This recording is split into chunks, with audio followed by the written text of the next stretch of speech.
Telah ditawari Bah Satam untuk tidur di rumahnya. Akhirnya Nusa dan kedua sahabatnya menerima tawaran Bah Satam. Jarum jam di tangan Nusa menunjukkan jam 8 malam. Sinar yang bersumber dari sebuah lampu pijar berbahan bakar minyak di tiang rumah, dan suara binatang malam yang saling bersahutan. Suasana malam yang tak pernah dirasakan mereka bertiga sebelumnya. Tidak ada sumber aliran listrik, gelap, remang-remang. Ditambah cerita Bah Satam di waktu masa kecil menambah kesan pengalaman yang menarik bagi Nusa dan kedua sahabatnya. Tidak ada yang aneh dan mencurigakan malam itu. Singkat cerita, malam pun berlalu. Udara pagi yang sejuk, suara air dari sungai dan nyanyian burung-burung yang beraneka ragam mewarnai pagi yang begitu indah. Bah, terima kasih banyak, Bah, sudah mengizinkan kita bermalam di sini. Kami bertiga mau jalan lagi, Bah. Nusa berpamitan untuk melanjutkan perjalanannya menuju puncak gunung. Iya, Jeb, hati-hati nanti di jalan. Bah Satam sambil menjulurkan tangannya untuk bersalaman. Nusa, Adit dan Kemal memulai lagi perjalanannya menyusuri jalan setapak yang sedikit mulai menanjak memasuki area hutan. Sinar matahari yang masuk melalui sela-sela dedaunan dan dahan, aroma tumbuhan dan kualitas udara yang jauh berbeda dengan perkotaan. Begitu nikmatnya ketika dihirup. Pohon demi pohon dilalui. Mereka bertiga mendapati jalan yang buntu, terhalang rumput ilalang yang tingginya melebihi badan mereka bertiga. Sa, gimana nih? Jalannya buntu, ujar Adit sambil kebingungan. Iya, Sa. Kemal mempertegas pertanyaan Adit. Lalu Nusa pun merasa tertantang untuk masuk ke area ilalang tersebut. Oke, kita masuk ke ilalang itu, kata Nusa. Hah? Gila, Nusa. Nanti gimana kalau tersesat kita? Adit sedikit merasa ragu. Tenang, Nusa sambil berjalan memasuki ilalang yang tingginya melebihi tubuhnya. Mal, gimana nih? Adit bertanya kepada Kemal. Ya udah, ikutin aja, jawab Kemal. Mereka akhirnya memutuskan memasuki area ilalang dengan berjalan berbaris ke belakang. Nusa memimpin paling depan, terus maju sambil menyingkirkan ilalang dengan sebatang tongkat dari batang kayu. Seperti tidak ada akhirnya, ilalang-ilalang itu tak kunjung habis.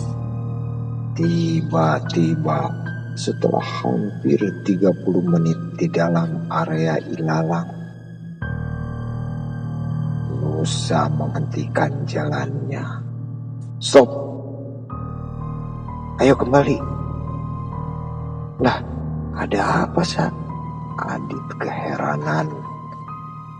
Nusa tidak berbicara sedikit pun dan kembali berbalik arah. Singkat cerita, sesampainya di jalan setapak tadi, Nusa memutuskan untuk membangun tenda di area jalan yang buntu tadi. Udah, kita bikin tenda di sini saja. Ini sudah cukup tinggi, ujar Nusa. Ya, jadi gak ke puncaknya nih. Ada apa sih, Sa? Kemal dengan begitu penasaran kenapa Nusa memilih untuk kembali. Udah, di sini aja, Nusa menjawab sambil membuka tasnya. Lalu mereka pun berbagi tugas. Nusa dan Kemal memasang tenda. Adit pun membuat tungku dan mencari kayu bakar untuk memasak. Tenda pun sudah terpasang. Lalu mereka pun mulai memasak untuk makan. Sungguh hari yang sangat melelahkan. Siang pun berlalu.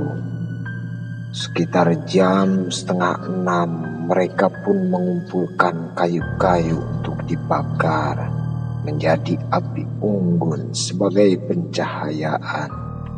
Gelap mulai menyelimuti gunung.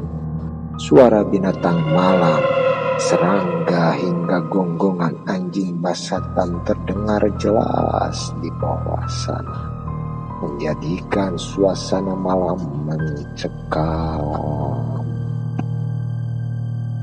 Dit, gue gak tahan nih, pengen BAB, temenin yuk. Kemal rupanya ingin buang air besar, meminta Adit untuk menemaninya. Ah, lu gak mau ah, sama Nusa aja. Adit menolak ajakan Kemal. Ya udah, gue temenin, ujar Nusa. Bergegaslah mereka berdua, Kemal dan Nusa meninggalkan tenda. Tinggal Adit sendirian di depan api unggun.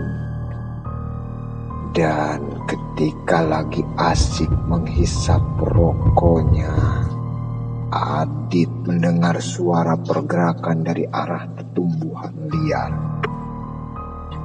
Hah? Apa tuh? Sa? Mal? Kemal?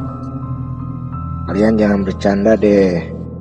Adit mengira itu adalah ulah dua sahabatnya. Tumbuhan itu terus bergerak. Adit memberanikan diri mendekati tumbuhan itu. Sa? Adit perlahan mendekat. Tumbuhan itu akhirnya berhenti bergerak.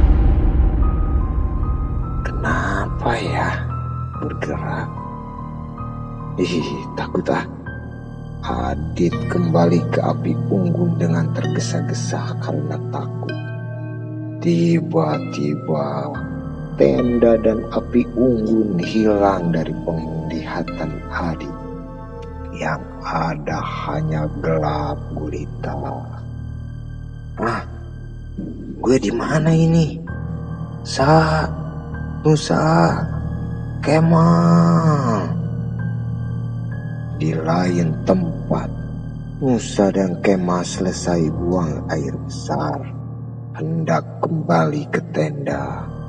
Setelah sampai, aduh, bro, lega gue, Dit. Kemal berbicara kepada Adit sambil menepuk pundaknya. Adit begitu dingin, hanya menoleh menatap wajah Kemal saja. Kemal bereaksi, "Lu kenapa, Dit? Sok cool banget sih." Nusa merasa aneh dengan Adit, tidak seperti biasanya. "Mal, sini Mal." Nusa memanggil Kemal. "Kenapa bro? Gue lagi bakar rokok dulu nih," jawab Kemal dengan rokok di mulutnya. Tiba-tiba